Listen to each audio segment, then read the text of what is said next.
नमस्ते बच्चों। आज का हमारा टॉपिक है शब्द रचना। शब्द क्या होता है?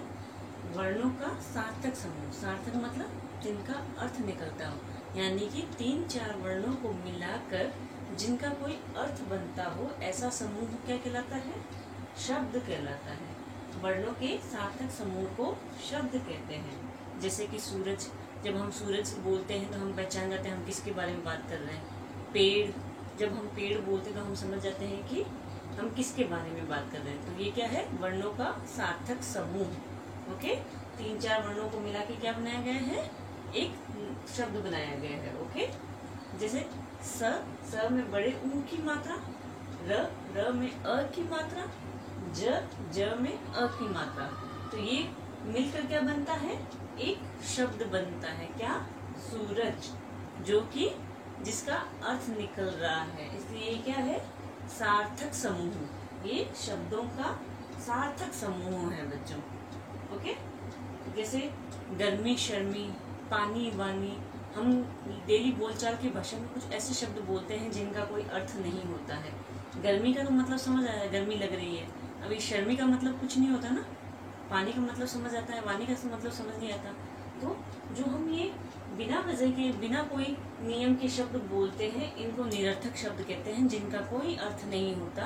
ये सिर्फ एक व्यंजनों का मेल होता है और व्यंजनों और वर्णों का मेल होता है। ओके, तो इनका कोई अर्थ नहीं होता। तो ऐसे शब्द जिनका कोई अर्थ नहीं निकलता, इन्हें कहते हैं निरर्थक शब्द। ओके बच्चों, हमारे आसपास बहुत सारी चीजें हैं, जैसे घड़ी की टिक टिक, हमारी डोरबेल की आवाज होती है, पशु पक्षी इतने सारे, चिड़िया की ची ची, कुत्ते की भौं भौं, ये सब क्या है?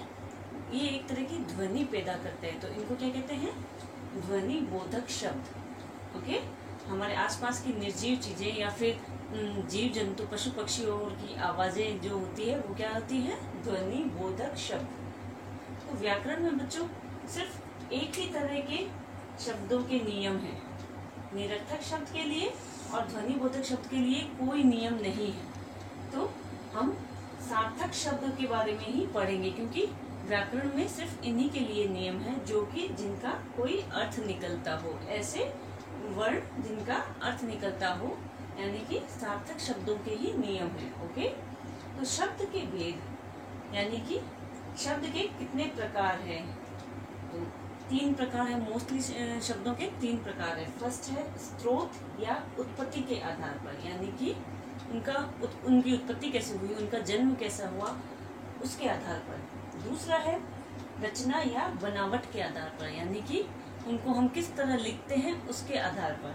और तीसरा है व्याकरण के आधार पर। व्याकरण के आधार पर मतलब व्याकरण के जो नियम है उनके आधार पर। ठीक है, तो हम फर्स्ट टॉपिक करेंगे स्रोत या उत्पत्ति के आधार पर। तो स्रोत या उत्पत्ति के आधार पर बच्चों शब्द 4 प्रकार के होते हैं। तत्सम शब्द, तद्भव शब्द, देशज शब्द और विदेशी शब्द। तत्सम शब्द कौन से होते हैं? जो कि ऐसे शब्द होते हैं जो संस्कृत भाषा से ज्यों के त्यों लिए गए हों, यानी कि संस्कृत भाषा के शब्द जो जैसे के तैसे पूरे शब्द वैसे के वैसे ही हमने हिंदी भाषा में ले लिए हैं, उन्हें क्या कहते हैं? तत्सम शब्द। जैसे जल, पृथ्वी, सर्प, वायु, ये सब क्या है? संस्कृत भाषा के शब्द हैं जो हमने हिंदी भाषा में ले लिए हैं। तद्भव शब्द क्या है? जो शब्द जिनमें है तो संस्कृत के शब्द, लेकिन हमने उसमें कुछ चेंजेस कर दिए हैं, कुछ बदलाव कर दिए हैं, उन्हें तद्भव शब्द कहते हैं। ओके, तो वे शब्द जिनमें है तो संस्कृत भाषा के शब्द, लेकिन हमने उनमें बदलाव करके लिए हैं। जैसे सर्प को हमने सांप बोल दिया, प्रथम को हमने पहला बोल दिया, सूर्य को हमने सूरज बोल दिया। इस तरह है तो संस्कृत भाषा के शब्द, लेकिन हमने इसमें कुछ चेंजेस किए हैं। ओके, देशज, देशज का मतलब होता है देश प्लस ज। हमारी लोकल लैंग्वेज बच्चों, यानी कि हमारे देश में ही उत्पन्न हुए शब्द, हम जो बोली बोलते हैं उससे उत्पन्न हुए शब्द क्या है? देशज शब्द है। इनका संस्कृत भाषा से या कोई भी तरह की विदेशी भाषा से कोई संबंध नहीं होता। ये हमारे देश में ही उत्पन्न हुए शब्द हैं। जैसे पेट, कलाई, खिड़की, पगड़ी, इस तरह ये क्या है? देशज शब्द जो देशी हैं, जो देश के ही हैं उन्हें देशज शब्द कहते हैं। नेक्स्ट हमारा है विदेशी शब्द। विदेशी शब्द मतलब दूसरी भाषाओं से आए हुए शब्दों को विदेशी शब्द कहते हैं। दूसरे देशों की भाषाओं से आए शब्द क्या कहलाते हैं? विदेशी शब्द कहलाते हैं। जैसे अमीर, स्कूल, स्टेशन, टेलीविज़न।